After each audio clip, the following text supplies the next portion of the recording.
دوستو السلام علیکم۔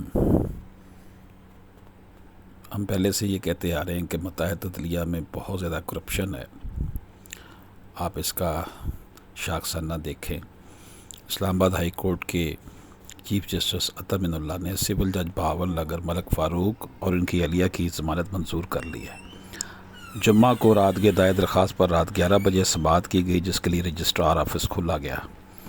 درخواست میں موقف اختیار کیا گیا کہ پولیس گرفتاری کے لیے چھاپے مار رہی ہے اور خدشہ ہے کہ گرفتار کر لیا جائے گا، عدالت حفاظتی ضمانت منظور کرے۔ چیف جسٹس عطا من اللہ نے 10,000 روپے مالیاتی مچلکوں کے عوض سول جج ملک فاروق اور ان کی اہلیہ کی حفاظتی ضمانت منظور کرتے ہوئے 18 جولائی تک متعلقہ عدالت میں پیش ہونے کا حکم دیا ہے۔ اسلام آباد ہائی کورٹ میں دائر اپنی درخواست میں سول جج نے الزام عائد کرتے ہوئے کہا کہ سیشن جج نے مجھے مختلف مقدمات کے فیصلے ان کی مرضی کے مطابق کرنے کا کہا، لیکن میں نے میرٹ پر فیصلے کیے۔ سیشن جج نے مجھے دھمکی دی، پھر تبادلہ کرایا اور اب مقدمہ درج کرا دیا ہے۔ پولیس گھر پر چھاپے مار رہی ہے۔ میرے پاس سیشن جج کے واٹس ایپ میسیجز کالز کا مکمل ریکارڈ موجود ہے۔